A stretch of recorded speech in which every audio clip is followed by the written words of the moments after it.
everyone, so today I'm going to show you how to make a glowing jack-o'-lantern using some Copic markers and the big and bold jack-o'-lantern stamp by the Colorado Craft Company. So this is a really big stamp and we're not going to be able to fit the full pumpkin on an A2 size card. So once we're done coloring, we are going to have to unfortunately cut part of our pumpkin off so that he can fit onto an A2 size card, but it's going to look perfect, I promise you. So the first thing that we're going to do to make it look like our pumpkin is glowing is we're going to add down a layer of light color.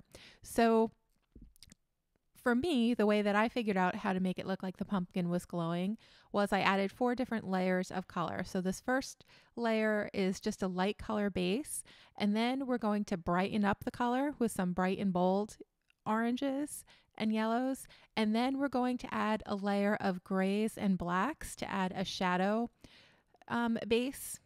And then after that, we're going to go back and brighten up some of the spots that might have gotten too darkened by the shadow layer. So with those 4 layers, it's going to give us a pumpkin that is going to truly look like it's glowing. So let's get back to this first light color base. So I'm using some pretty light and not very saturated hues of my yellow reds. So I'm using YR15 now. That's my mid-tone for the pumpkin. And then the YR18 is my darkest tone. And then my lightest shade for the flesh of the pumpkin is going to be this Y21. And I'm just going to spread him all over the base, all over the areas that have not been touched by the other orange shades. And for the inside of the pumpkin's mouth, I just put down a light layer of Y11 and Y00. And then I'm going to kind of add a little bit more bright yellow towards the middle of the face, because if you ever look at a jack-o'-lantern, the way that it looks is that the eyes are glowing, the mouth is glowing, and then the area towards the front of the face is also kind of lit up as well. So some of the color actually looks like it's seeping out from the front of the face. So that's why I'm keeping the center of the jack-o'-lantern so very light and yellow at this stage. So now we're moving on to our second layer, which is to brighten and deepen the color. And I'm going to start by brightening and deepening the color inside the mouth. So I want it to look like there's kind of like a yellow gold color. That's going to be the color of our little light inside our jack-o'-lantern. And now we're going to brighten up the flesh of the pumpkin with some YR04. It's a really, really nice saturated yellow red by Copic. And then our lightest shade for our bright layer is going to be this YR02.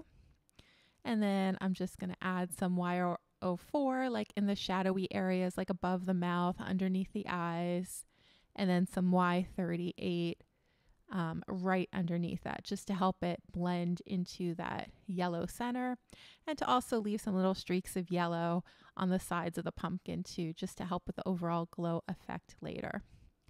And then our darkest shade that we're going to use for this brighten and deepen color layer is going to be our YR09, and I'm going to put that in the same spots that we had put our YR18 earlier. And that's just to kind of deepen up the ridges on the pumpkin. And then we're going to take some YR27 and then some YR24 as well. I just thought it needed a little bit darker color as well as that bright color for this layer. And then I wanted even more color, so I'm going to add some YR07. Just kind of blending out from those darker parts of the ridge, leaving the center of the face nice and light so that yellow can really show through. And now we're going to take a really, really bright yellow, that Y13, and now some Y38, and just focus on getting a nice yellow orange color, bright color towards the center of the face. Now I'm going to work on adding some contrast to the insides of the eyes and the inside of the mouth. So this is where that pumpkin flesh would be kind of peeking out from the inside. So it's going to look a little bit darker than the bright orange on the outside. For the stem and the leaves, I'm going to use all of my YG90. So I laid down a base of YG91 at the beginning, and now I'm going to add my YG97 for a shadow, YG95 is my midtone, and then blend it together with a YG91. And the look I'm going for here is I just wanted to leave a bunch of contrast between the greens because I did want to help give the effect that there is some glowing going on. So if that were happening, there would be some parts of the leaves that would just look very, very bright compared to the rest of the dark leaves that are in the shadow. So that was a method to my madness there. Now we're going to add on to our gray and black shadow layer. So this is layer 3, and we're going to use N7, N5, and N3 here to add our shadows. And I started with the insides of the eyes and then the inside of the mouth just to kind of help ground me in the scene. And then we're going to brighten up the little tooth on the jack-o'-lantern with some YR09 and then YR27 here, just because we want that to stand out from the rest of the flesh of the pumpkin a little bit.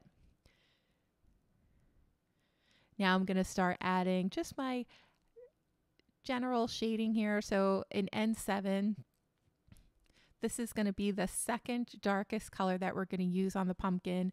And what I'm trying to make him do here is just look like he's peeking out from shadows. So once we add the rest of the background, it will it'll look a little bit better, or it'll make a little bit more sense. But for now, I'm just trying to make it look like he's already in a dark scene. So I'm going to add my N7 for my darkest shadow, and I'm just following the same areas that I've followed with my other layers. So the deepest color is going to go on those little ridges. The lightest color is going to go towards the centers. And we're not going to put any gray in the center of the face just to help keep everything nice and glowing. Now, after you add the gray, you may notice some of your color washed out. So if so, just add another layer, fourth layer, just to brighten the colors where needed. And I did that with my YR04 for the orange layers, and then my Y13 for the yellow center of the face. And now I just realized that my mouth and my inside of my eyes need to be a little darker. So I'm just adding some contrast here with my N5 and N7 and then N3. And then we're going to make the stem a little darker too, being sure to leave in some of those light areas on the leaves. And now I am just kind of brightening up the little glow inside the mouth and the eyes with my darker yellow tones here. And now we're going to start adding in our background. And at this point, you're really going to see the pumpkin start to glow against this blue-green background. So I'm adding my color in kind of like a little spiral motion. I like using this motion on backgrounds sometimes if I want it to make it look like it's kind of cloudy or a little bit magical in the background. It's just another way to lay down color instead of just adding in straight strokes. And I think for this image, it works really, really well just to give a little bit of interest to that background. I'm going to add my darker blue greens right underneath the pumpkin. So we're going to start with our BG75, and I'm going to have that go about a quarter of the way up the side of the pumpkin so it looks like he's sitting on ground, so that he's grounded in the scene.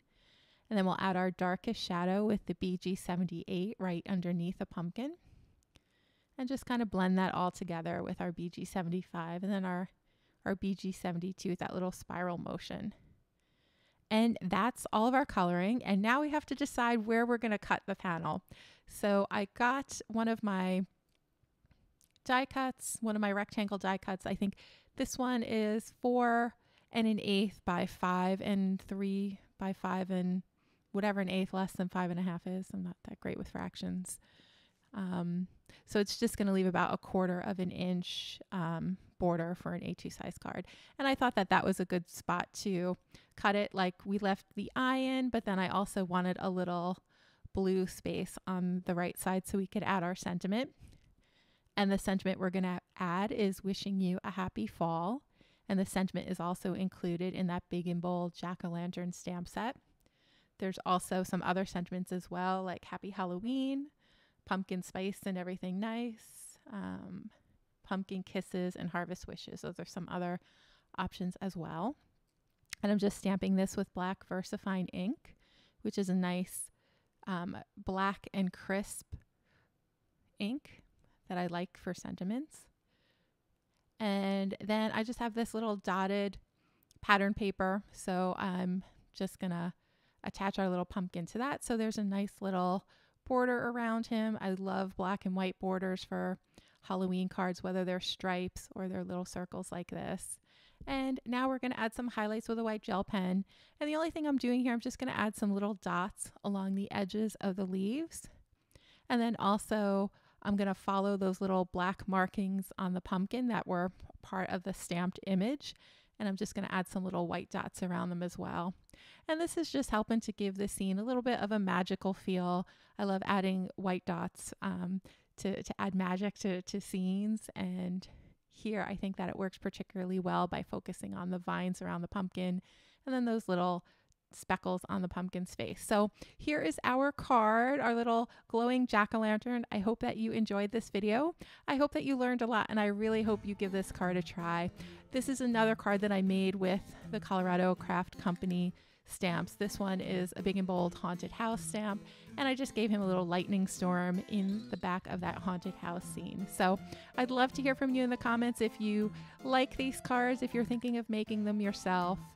And I will see you again very soon in the next video. Have a great day.